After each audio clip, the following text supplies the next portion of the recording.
일어나고 전 국민이 배가 침몰되고 그 안에 수백 명이 갇혀서 익사하는 장면을 쳐다보고 있는 와중에 대통령이 뭘 한지를 모른다는 사실 자체가 심각한 문제인 거죠. 그래서 그때 당시도 저는 고발 문제나 이런 것도 좀 고민이 됐는데 현직 대통령이고 소추도 안 되는 거 고발하면 쇼한다 그럴까 봐 참고 참았거든요. 네. 근데 이번에 이제 대통령이 7시간이 좀 문제가 되고 이걸 좀 하나의 의제로 만들어야 되겠다고 해서 제가 고발했죠. 그럼 범죄 사실은 뭡니까? 업무상 과실치사, 업무상 과실. 최하 직무유기. 명백한 사실은 해야 될 일을 안 하고 직무를 유기했다는 거예요. 직무를 유기하면서 무슨 일을 하고 있냐는 사실 호기심의 영역이죠. 이미.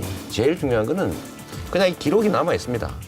CCTV도 있을 거고 혹시 지웠다고 하더라도 관련자가 수십 명입니다. 최하. 다 불러다 조사하면 다 불러다 이 사람 저 사람 따로따로 다 분리해서 물어보면요. 다 나옵니다. 이 청와대가 하는 얘기들을 우리는 대개는 사실로 믿고 자꾸 판단하잖아요. 근데 분명한 건 전에 그날 일지 있지 않습니까? 일지. 청와대가 낸 일지가 전에 낸 거 이번에 낸 거 낼 때마다 바뀝니다. 다 다르죠. 이 순서도 다르고 그 내용도 다릅니다. 그러니까 이 사람들이 사실을 말한다고 믿으면 안 돼요. 시장님은 진짜 거짓말하지 마세요. 저는 그 거짓말 잘하는 아니, 언제 정면 돌파. 진짜로 정면으로 이게 대한민국이 너무 문제가 배운 사람들이 거짓말하는 거 아닙니까? 거짓말이 통해서 문제인 거예요. 그죠. 예를 들면 약자들이 거짓말하면 다 밝혀져요. 책임을 묻는데 강자들의 거짓말은 언제나 다 묻히죠. 그래서 법이라는 거를 누가 그렇게 표현했어요. 거미줄이다. 조금만 2번 명령을 했다는 거예요. 통영함 출동하라고. 근데 그 어딘가에 묵살이 됐고 한 번 더 명령했다는 거거든요. 또 출동을 결국 못했죠. 그런데 원래 군인들은 명령을 했는데 불복종하면 명령 불복종죄라는 게 있습니다. 그냥 징계 사안이 아니라 처벌 형사처벌 사안이거든요. 군형법 위반인데. 근데 누가 이걸 거부할 수 있을까? 해군 참모총장이 지시했는데 2번씩이나. 근데 제가 병기와 유사한 일이 미군 구조 전용함. 그때 해군하고 합동 훈련을 하고 일본 사세보항가로 기환을 하다가 리처드함이죠. 리처드함이 되돌아옵니다. 그리고 되돌아오면서 구조 헬기 2대를 먼저 급파를 해요. 근데 이거를 이쪽에서 막습니다. 그러니까. 하지 말라고, 오지 말라고. 그리고 거부합니다. 근데 미군에 구조하겠다는 통첩 이거를 누가 막을 수 있을까? 자, 배가 침몰했는데 저는 이분이 딴 세계에 사는 분으로 생각돼요. 저는 전제군주 국가의 공주 또는 왕의 정신을 가지고 있고 근데 실제로는 이제 민주공화국의 대통령을 하다 보니까 이게 좀 계속 미스매치 되는 거 아닌가 싶어요. 거기에 대통령이 되면 다 자기 마음대로 됐잖아요. 더 이상 이룰 것도 없지 않습니까? 그러다 보니까 뭘로 낙을 삼았을까? 그런 걸 보면 매우 불행한 길로 점점 빠져들어간 게 아닌가. 사실 저는 좀 안타까운 생각 들어요. 그냥 보면 최순실 거 맞아요. 그러니까요. 뭘 그거를 참나무와 소나무 그냥 멀리서 보면 되게 딱 편리한 맞는데. 논리인데. 아, 그럼요. 그냥 척 보면 압니다. 상식과 원리라고 하는 게 있는 거죠. 이거를 현미경을 보고 들여다보기 시작하면 딴 걸로 보기 시작합니다. 그리고 이걸 노리죠. 그렇죠. 자세히 들여다봐라 이거를. 이게 논점을 흐린다고 그러죠 보통. 시선을 돌린다고 하죠. 물타기라고도 하고 이 전문 용어로 그렇게 말하는데 실제로는 보면 객관적인 사실 몇 가지만 보면 아니 그게 고영태가 쓸 수 있는 문서들입니까? 그게. 그렇죠. 그러니까 이거는 내용상 분명한데 국민들 시선을 좀 돌리고 좀 혼선을 주기 위해서 장난치는 거에 불과해요. 사실 정말 그거 가지고 국회에서 이게 문건을 가지고 논쟁한다는 것 자체가 정말로 국력 낭비입니다. 아니야, 그러면 지금은 이 국민들이 그러면 집단 지성을 가진 하나의 유기적 인격체로 진화했어요. 지금 최근에 이 정보통신망도 많이 발달하고 격차나 불평등 문제가 심각해지면서 국민들의 각성 정도가 많이 깨어났죠. 근데 지금은 그냥 답 주는 것 중에 몇 개 고르고 만족하지 않습니까? 그렇죠. 그래서 저도 당내에서 제가 뭐 우리 국회의원 몇 표 많이 만들고 지역위원장 몇 명 만들고 이걸로 어떻게 승부를 하겠습니까? 그건 되지도 않고 국민들을 동원 가능한 대상이 아니라 인격을 가진 주체로 보고 거기에 최대한 저는 맞추거든요. 근데 시장님께 이 시장께서 상상하지 못할 검증에 들어갈 거예요. 지금도 하고 있어요 이미. 근데 그런 거를 돌파가 가능하다고 보세요? 아니면 김기춘 합법으로 무슨 작전으로 하세요? 아니면 돌파가 가능하다고 보십니까? 저는 뭐 충분히 돌파 가능하다고 보고요. 그러니까 이게 이길지 질지는 제 뜻이 아닙니다. 그거는 그냥 운명의 영역이고요. 제가 지지율이 올라가냐 떨어지냐 이런 걸 질문할 때 제가 답하는 게 있죠. 아마 제가 사적 욕망을 투여하는 순간에 아마 떨어질 가능성이 높다. 실제 그렇게 생각하죠. 채수가 되게 많았더라고요. 그래서 이제 자료를 한번 쭉 보니까 이분이 정말 진보구나. 진짜 보수구나라는 생각이 했어요. 진짜 보수. 진짜 네. 보수? 왜냐면 굉장히 보수적이에요. 말도 안 되는 소리. 아니에요. 그러니까 그게 보수를 막 아무나 갖다 다 집어넣어. 아, 이분 자, 보수라고 굉장히 아까 보수적이에요. 쉬는 시간에 얘기했어요. 보수라고 본인이. 아니, 저- 선입관이죠. 그러니까 제가 한 얘기를 들어보고 난 다음에 형이 얘기하는 거예요. 선입관이라고. 그러니까 자, 보수. 물론 저랑 생각도 다르고 북한 문제에 대해서는 저랑 생각이 굉장히 달라요. 그 문제를 빼고 일반적으로 그런데 무슨 보수야? 보수의 기준은 북한하고 그래. 우리하고 관계는 아니에요. 저녁하고 우리 상관없는 내부적인 거야. 문제를 갖고 얘기를 하는 거예요. 아까 첫 번째 우리 녹화 시작할 때 첫 번째 멘트가 뭐냐면 공정을 얘기했어요. 공정이라는 건 뭐냐면 아주 보수적인 사람들이 하는 얘기예요.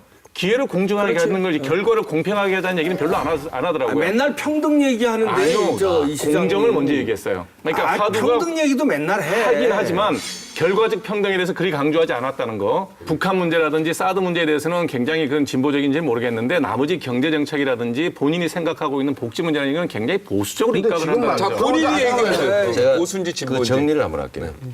우리가 정상적 의미의 보수라고 하면 현재 우리가 합의한 가치와 원칙과 법 질서를 잘 지키자. 가능하면 잘 지키자 쪽이에요. 그런데 사실 제가 하고 싶은 것들은 뭐냐면 우리가 합의한 법과 원칙과 가치를 잘 지키는 정도의 수준입니다. 그냥 법대로 좀 하자는 거예요. 그래서 그러면 복지 부분에 대해서 진보적이지 않냐 이런 의심을 갖는데 이 복지 부분에 대해서 제가 명확하게 얘기할 수 있어요. 예를 들면 국민이 낸 세금들을 국방과 질서 유지에 제일 먼저 필요한 데 써야 되는 거 맞죠. 근데 그거는 적게 쓸수록 좋은 거예요. 필요한 범위 내에서. 그다음에 이건 나머지를 최대한 아껴서 국민들한테 돌려줘서 그들의 삶을 개선하는 걸 하는 건데 그게 그거를- 진보예요. 아니. 그거를 복지라고 부르는데 이거를 최대치화하라는 것을 우리 헌법에 명시되어 있습니다. 국가는 국민의 복지 증진을 위해서 노력할 의무가 있다. 이거를 진보라고 보는 것 자체가 매우 왜곡되어 있는 거예요. 이거는 우리가 이미 합의한 것들을 이행하는 것이거든요. 선택적 복지를 추구하는 거예요. 아니면은 보편적 복지를 추구하시. 여기서 분명히 말씀하세요. 나중에 아니, 말을 이게 바꾸시면 안 우리는 됩니다. 말을 잘 안 바꿔. 그러니까 한번 대답을 해보세요. 가만히 보세요. 네. 복지 정책은 원래 자본주의 체제의 문제점을 보완하기 위해서 나온 것이고 그래서 초기에는 선별적이었어요. 그 다음에 이게 문제가 좀 있어서 보편 복지로 확대되다가 최근에는 이런 복지 정책보다는 차라리 기본소득이 낫다라고 해서 기본소득으로 옮아갔거든요. 근데 이거는 진보냐 보수냐 영적인 문제가 아니고 자본주의 시스템의 문제를 얼마나 어떤 방식으로 보완할 거냐 하는 거기 때문에 복지를 많이 확장하기 때문에 진보다라고 하는 것은 매우 진부한 거야. 아니 근데 제가 단점이라고 하면 안 되고요. 정치는 뛰어난 1인이 리드하는 게 아니고 이제는 국민들의 욕구를 얼마나 누가 충직하게 잘 반영하느냐의 실력이다 요새는. 그러니까 팀 플레이 해야 된다는 거고요. 좀 다르다는 점들을 우리가 단점이 아니라 장점으로 활용해야죠. 추상적으로 말씀하시는데 제가 구체적으로 얘기해 볼게요. 어려워. 문재인 전 대표가 요번에 혁명 발언, 그다음에 뭐 대통령 되면 자기 미국보다는 북한만 먼저 가겠다 이렇게 말씀하셨잖아요. 이거에 대해서 어떻게 생각하십니까? 저한테 그냥 질문을 그렇게 해보세요. 예, 그럼 어떻게 생각하세요? 저는 미국 먼저 가죠. 네. 그러면 탄핵이 기각되면 어떻게 하겠습니까? 탄핵 기각되면 치열하게 국민들하고 싸워야 될 테고요. 기각되지 않도록 정말 최선을 다해야죠. 이거 도망가지 마시고. 기각이 되면? 기각이 되면은 기각되면 또 다시 탄핵해야죠. 국민들과 합쳐서 싸워야 싸워야지. 된다. 그럼 혁명은 안 하고요. 혁명이 가능해요. 그거는 실제로 법 질서 체계를 깨는 건데 그러니까 문재인 대표랑 어쨌든 간에 그건 선긋기를 하시는 거네요. 그러면은 지금 일단 원래 국민들은 정치적 입장이 뚜렷한 집단이 있어요. 난 무조건 1번. 아니 웬만하면 1번 이런 쪽. 난 웬만하면 2번 이런 쪽이 있고요. 근데 이게 아니고 소위 중도층 스윙보트라고 그러죠. 그렇죠. 이쪽 찍었다 저쪽 찍었다. 이 사람들은 되게 똑똑한 사람들입니다. 근데 이 중도층을 누가 차지하느냐로 결판이 나는데 이 중도층들이 봤을 때 소위 보수라는 이름의 집단은 이게 좀 부패하긴 한데 유능해. 근데 소위 진보라고 분류된 영역은 이런 이미지가 있습니다. 똑똑하고 말은 잘하는데 무능해. 하는 게 없어. 근데 결론적으로 그러면 아니 좀 해먹더라도 유능한 게 낫다는 결론이 이루어져. 근데 만약에 말이에요. 이 진보라고 불리는 영역의 집단들이 말한 것만큼 진짜로 실행을 한다는 확신이 있으면 어느 쪽을 찍을까요? 이건 이미 결론이 나는 거죠. 두 번째는 요즘 여론조사표에 보면 교차 분석이라고 하는 게 있는데 우리 문재인 전 대표님은 보수, 진보, 중도 전혀 예상 밖에. 그렇죠. 반기문 총장의 대선 출마에 대해서는 어떻게 생각하세요? 저는 원래 평생 어떤 직업을 갖고 있으면 직업병이라고 하는 게 생기거든요. 네. 관료의 직업병, 저 같은 변호사의 직업병. 의사도 직업병이 있어요. 의사 직업병이 있어요. 맞아요. 처음 만나면 어디 불편해서 오셨어요. 내린 게 있는데 반기문 전 총장은 관료시잖아요. 전형적인 관료인데 관료의 특성은 그런 거죠. 확실해야 됩니다. 안전해야 돼요. 예, 그래서 불안정한 상태에서 치열한 경쟁을 거쳐야 된다고 하면 잘 안 하죠. 전 말은 많이 하시다가 안 할 가능성이 매우 높다고 보거든요. 안 하실 것 같다. 네. 안 하시길 바라는 거 아니에요? 아까 그건 뭐 아까 이 제가 시장 바란다고 되는 건 아닙니다. 제2의 노무현이 될 가능성 어떻게 솔직히 믿고 있습니까? 아니 뭐 최선을 다하는 거죠. 이게 솔직히 믿고 있죠. 믿으려고 노력하죠. 네. 근데 일국의 최고 책임자가 된다고 하는 게 그게 누가 원한다고 됩니까? 근데 혜성처럼 나타나서 그냥 확 결정적 변화를 만들어낸 뭐 이런 측면에서는 그렇게 보는 사람이 있지만 제2의 노무현이 될 거냐는 문제는 저는 사실은 뭐 이재명이 돼야지 그 10년 전 리더십을 좀 이렇게 변형화해서 과연 현대 이 복잡다기한 세상에 제대로 된 책임을 완수할 수 있겠냐. 제2의 노무현이라는 타이틀이 노무현 향수를 느끼고 싶어하는 사람들한테는 좋은 어필 요소가 될 수도 있을 것 같은데요. 뭐든지 세상에는 양면이 있죠. 근데 그게 더하기 요인도 되는데 사실은 한계 요인이기도 합니다. 뭐 노무현을 회상하고 거기를 기대하는 분도 계시지만 좀 더 나은, 그보다 더 나은 리더십을 또 요구할 수도 있잖아요.